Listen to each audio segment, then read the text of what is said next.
All right, Anne of Avonlea, 1-6. Oops. Oh, wrong folder. Anne of Avonlea. Open. Okay. 16. The substance of things hoped for. Anne, said Davy appealingly, scrambling up on the shiny leather-covered.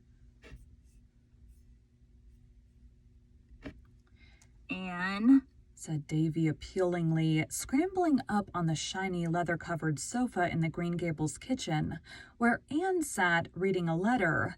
Anne, I'm awful hungry. You've no idea. I'll get you a piece of bread and butter in a minute, said Anne absently. Her letter evidently contained some exciting news, for her cheeks were as pink as the roses on the big bush outside, and her eyes were as starry as only Anne's eyes could be. But I ain't bread and butter hungry, said Davy in a disgusted tone. I'm plum cake hungry. Oh, laughed Anne, laying down her letter and putting her arm about Davy to give him a squeeze. That's a kind of hunger that can be endured very comfortably, Davy boy. You know it's one of Marilla's rules that you can't have anything but bread and butter between meals. Well, give me a piece then, please. Davy had been at last taught to say please, but he generally tacked it on as an afterthought. He looked with approval at the generous slice Anne presently brought to him. You always put such a nice lot of butter on it, Anne. Marilla spreads it pretty thin. It slips down a lot easier when there's plenty of butter. The slice slipped down with tolerable ease, judging from its rapid disappearance. Davy slid headfirst off the sofa, turned a double somersault on the rug, and then sat up and announced decidedly, Anne, I've made up my mind about heaven. I don't want to go there. Why not? Asked Anne gravely. 'Cause heaven is in Simon Fletcher's garret, and I don't like Simon Fletcher. Heaven in Simon Fletcher's garret? Gasped Anne, too amazed even to laugh. Davy Keith, whatever put such an extraordinary idea into your head?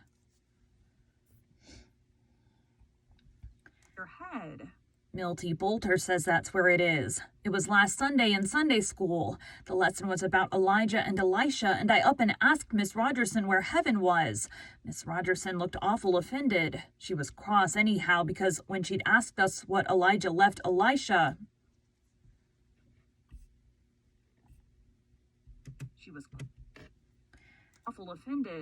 She was cross anyhow, because when she'd asked us what Elijah left Elisha when he went to heaven, Millie Boulter said his old clothes, and us fellows all laughed before we thought. I wish you could think first and do things afterwards, 'cause then you wouldn't do them. But Milty didn't mean to be disrespectful. He just couldn't think of the name of the thing. Miss Rogerson said heaven was where God was, and I wasn't to ask questions like that. Milty nudged me and said in a whisper, heaven's in Uncle Simon's garret, and I'll explain about it on the road home. So when we was coming home, he explained. Milty's a great hand at explaining things. Even if he don't know anything about a thing, he'll make up a lot of stuff, and so you get it explained all the same. His mother is Mrs. Simon's sister, and he went with her to the funeral when his cousin Jane Ellen died.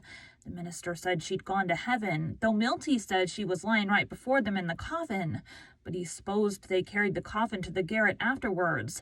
Well, when Milty and his mother went upstairs after it was all over to get her bonnet, he asked her where heaven was that Jane Ellen had gone to, and she pointed right to the ceiling and said, up there.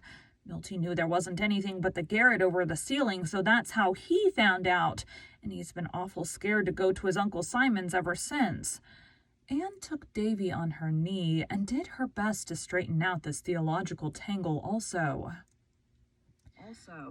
She was much better fitted for the task than Marilla, for she remembered her own childhood and had an instinctive understanding of the curious ideas that 7-year-olds sometimes get about matters that are, of course, very plain and simple to grown-up people. She had just succeeded in convincing Davy that heaven was not in Simon Fletcher's garret when Marilla came in from the garden where she and Dora had been picking peas. Dora was an industrious little soul, and never happier than when helping in various small tasks suited to her chubby fingers. She fed chickens, picked up chips, wiped dishes, and ran errands galore.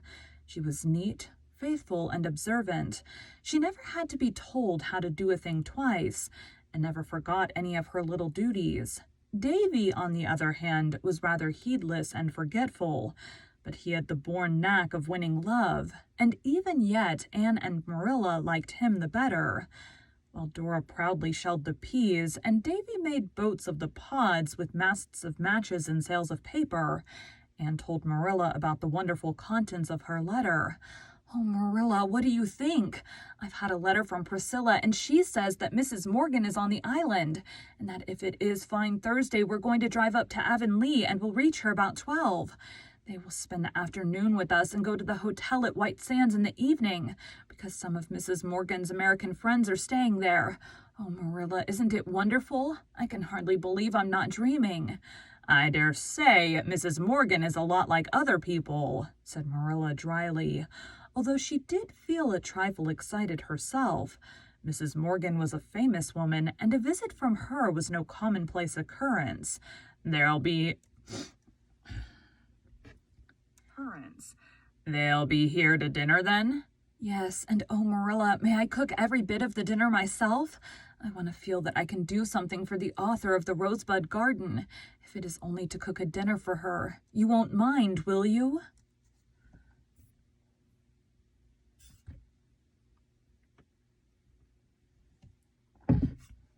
"And will you?" "Goodness, I'm not so fond of stewing over a hot fire in July that it would vex me very much to have someone else do it. You're quite welcome to the job." "Oh, thank you," said Anne, as if Marilla had just conferred a tremendous favor. "I'll make out the menu this very night." "You'd better not try to put on too much style," warned Marilla, a little alarmed by the high-flown sound of menu. "You'll likely come to grief if you do." "Oh, I'm not going to put on any style, if you mean trying to do or have things we don't usually have on festal occasions," assured Anne. "That would be affection, and although I know I haven't as much sense and steadiness as a girl of 17 and a schoolteacher ought to have, I'm not so silly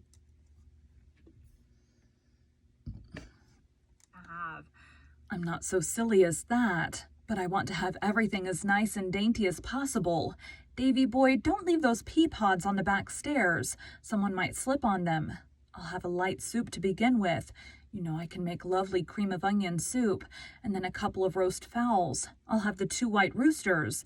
I have real affection for those roosters, and they've been pets ever since the gray hen hatched out, just the 2 of them.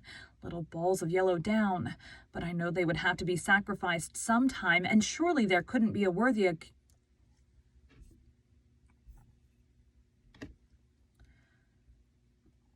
slow down.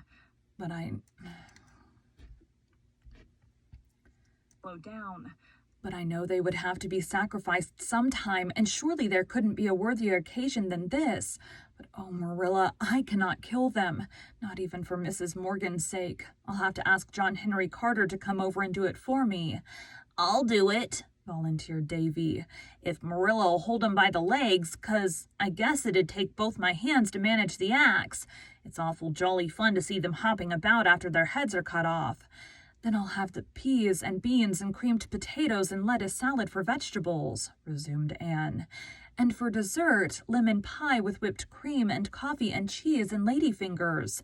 I'll make the pies and ladyfingers tomorrow and do up my white muslin dress. And I must tell Diana tonight, for she will... And I must tell Diana tonight, for she'll want to do up hers. Mrs. Morgan's heroines are nearly always dressed in white muslin, and Diana and I have always resolved that this was what we would wear if we ever met her. It will be such a delicate compliment, don't you think? Davy, dear, you mustn't poke pea pods into the cracks of the floor. I must ask Mr. and Mrs. Allen and Miss Stacy to dinner, too, for they're all very anxious to meet Mrs. Morgan. It's so fortunate she's coming while Miss Stacy is here. Davy, dear, don't sail the pea pods in the water bucket. Go out to the trough. Oh, I do hope it will be fine Thursday, and I think it will, for Uncle Abe said last night when he called at Mr. Harrison's that it was going to rain most of this week. That's a good sign, agreed Marilla. Anne ran across to Orchard Slope that evening to tell the news to Diana, who was also very much excited over it, and they discussed the matter in the hammock swung under the big willow in the berry garden. "Oh, Anne, mayn't I help you cook the dinner?" implored Diana. "You know I can make splendid lettuce salad." Salad. "Indeed you may," said Anne unselfishly. Selfishly. "And I shall want you to help me decorate, too. I mean to have the parlor simply a bower of blossoms, and the dining table is to be adorned with wild roses. Oh, I do hope everything will go smoothly. Mrs. Morgan's heroines never get into scrapes or taken at a disadvantage, and they are always so self-possessed and such good housekeepers. They seem to be born good housekeepers. You remember that Gertrude in Edgewood days kept house for her father when she was only 8 years old. When I was 8 years old, I hardly knew how to do a thing except bring up children.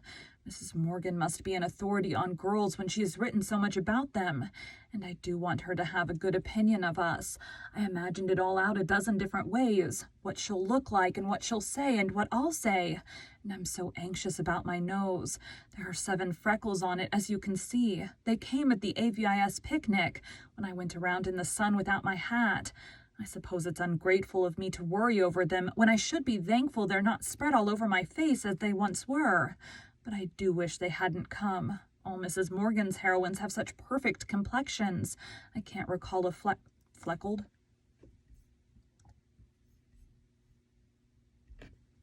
Complexions. I can't recall a freckled one among them. Yours are not very noticeable, comforted Diana. Try a little lemon juice on them tonight. The next day, Anne made her pies and ladyfingers, did up her muslin dress, and swept and dusted every room in the house, a quite unnecessary proceeding, for Green Gables was, as usual, in the apple pie order deal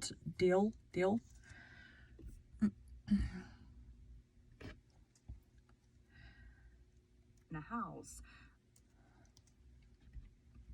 In a house. A quite unnecessary proceeding, for Green Gables was, as usual, in the apple pie order dear to Marilla's heart. But Anne felt that a fleck of dust would be a desecration in a house that was to be honored by a visit from Charlotte E. Morgan.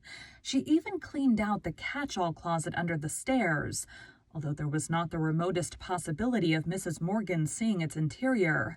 But I want to feel that it is in perfect order, even if she isn't to see it, Anne told Marilla. You know, in her book, Golden Keys, she makes her 2 heroines, Alice and Louisa, take for their motto that verse of Longfellow's.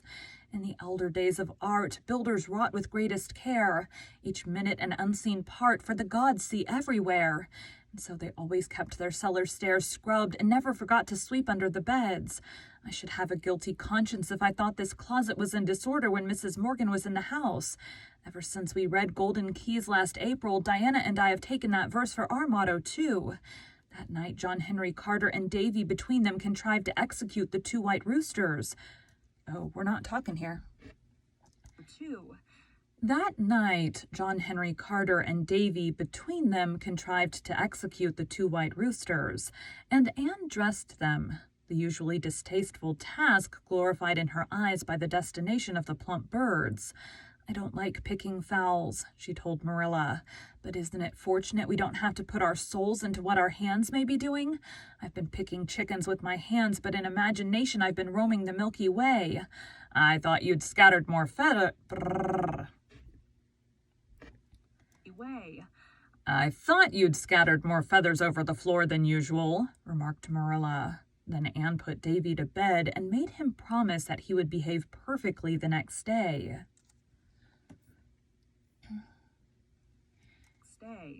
If I'm as good can be all day tomorrow, will you let me be just as bad as I like all the next day? Asked Davy.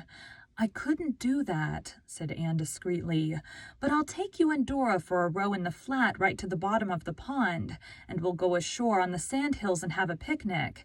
It's a bargain, said Davy. I'll be good, you bet. I meant to go over to Mr. Harrison's and fire peas from my new pop gun at Ginger, but another day'll do as well. I expect I will be just like Ow. Will do as well. I expect it will be just like Sunday, but a picnic at the shore'll make up for that. Okay, save. Thanks, guys.